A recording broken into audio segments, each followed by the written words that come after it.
flood alert, National Water Authority and Rijkswaterstaat relayed by regional authorities. The Royal Netherlands Meteorological Institute has issued a flash flood emergency for northwestern Brabant.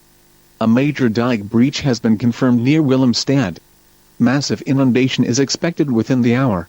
Areas that will be affected: Moerdijk, Zevenbergen, Klundert, Willemstad, Roosendaal, North. Hazard: rapidly rising deep water impact, extremely dangerous and life-threatening situation. Ground floors will be completely submerged and roads will be impassable. Move to higher ground immediately.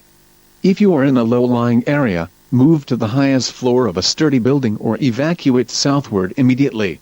Do not attempt to drive through flood waters. The current is powerful and deadly. Grab an emergency kit. Include water, food, and a radio. Take shelter now, before it's too late.